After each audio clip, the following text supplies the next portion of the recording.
प्रिय दर्शकों नमस्कार, जय श्री राम। रुद्राभिषेक भगवान शिव को प्रसन्न करने का सबसे प्रभावी उपाय है। मलमास या अधिक मास में यदि रुद्राभिषेक किया जाए तो इसकी महत्ता और भी बढ़ जाती है, क्योंकि यह पुरुषोत्तम मास है। पुरुषोत्तम मास यानी भगवान विष्णु को समर्पित महीना और भगवान रामेश्वर शिवलिंग की स्थापना के समय कहते हैं रामस्य ईश्वरः स रामेश्वरः, मतलब जो राम के ईश्वर हैं वही रामेश्वर हैं। इसीलिए श्री हरि विष्णु जिनको भजते हैं उनका पूजन पुरुषोत्तम मास में यदि किया जाए तो इससे शुभ फलदायक क्या हो सकता है। प्रिय दर्शकों, रुद्राभिषेक का अर्थ है भगवान रुद्र का अभिषेक, अर्थात शिवलिंग पर रुद्र के मंत्रों के द्वारा अभिषेक करना।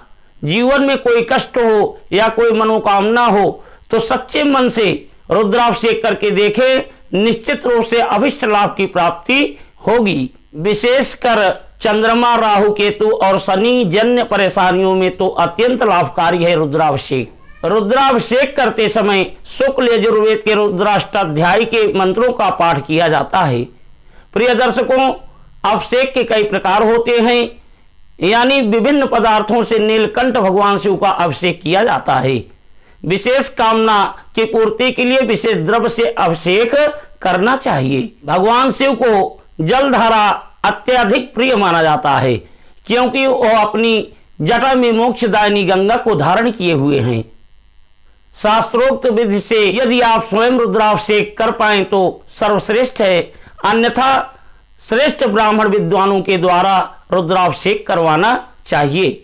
आप जिस उद्देश्य की पूर्ति हेतु रुद्राभिषेक करा रहे हैं उसके लिए किस द्रव्य का इस्तेमाल करना चाहिए, इसका उल्लेख शिव पुराण में किया गया है। यही जानकारी हम आपको यहाँ आसान भाषा में दे रहे हैं। प्रिय दर्शकों, सूखाग्रस्त क्षेत्र में यदि वर्षा चाहते हैं तो जल से रुद्राभिषेक करें। रोग और दुख से छुटकारा चाहते हैं तो कुशा जल से रुद्राभिषेक करना चाहिए। मकान, वाहन या पशु आज की इच्छा है तो दही से अभिषेक करें। लक्ष्मी प्राप्ति और कर्जा से छुटकारा पाने के लिए गन्ने के रस से रुद्राभिषेक करना चाहिए। धन की वृद्धि के लिए जल में शहद मिला करके रुद्राभिषेक करें। मोक्ष की प्राप्ति के लिए तीर्थ से लाए हुए जल से अभिषेक करें। किसी लंबे समय से चल रही बीमारी को नष्ट करने के लिए जल में इत्र मिला करके रुद्राभिषेक करना चाहिए।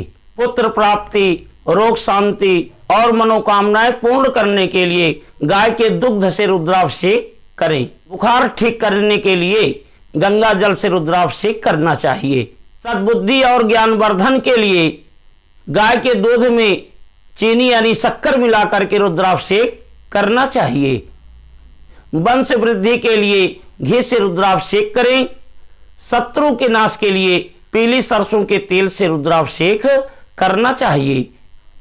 पापों से मुक्ति चाहते हैं तो शुद्ध शहद से रुद्राभिषेक करें।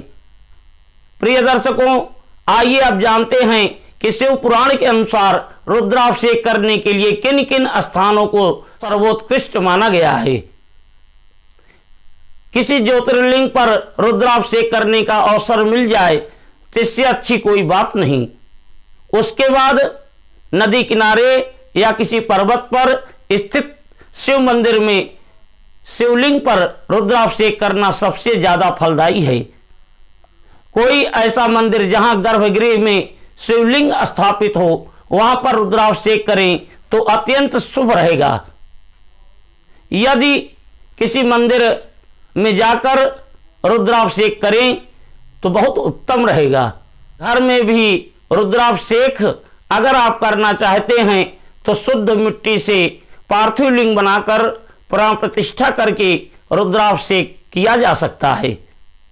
उसके बाद अगर शिवलिंग ना उपलब्ध हो तो अंगूठे को भी शिवलिंग करके उसका अभिषेक कर सकते हैं। ध्यान रहे, दुग्ध से रुद्राभिषेक के लिए तांबे के बर्तन को छोड़कर किसी भी अन्य धातु के बर्तन का उपयोग आप कर सकते हैं। तांबे के बर्तन में दूध, दही या पंचामृत आदि नहीं डालना चाहिए। तांबे के पात्र में जल से रुद्राभिषेक कर सकते हैं। लेकिन तांबे के साथ दूध का संपर्क उसे विष बना देता है। इसीलिए तांबे के पात्र से दूध का रुद्राभिषेक वर्जित है। प्रिय दर्शकों, इस प्रकार आपने जाना कि किस अभिष्ट के लिए किस द्रव्य का उपयोग करें और कब ताम्र पात्र का उपयोग नहीं करना चाहिए। प्रिय दर्शकों, मिलेंगे किसी अन्य वीडियो में किसी अन्य ज्ञानवर्धक जानकारी के साथ। तब तक के लिए नमस्कार। जय श्री राम।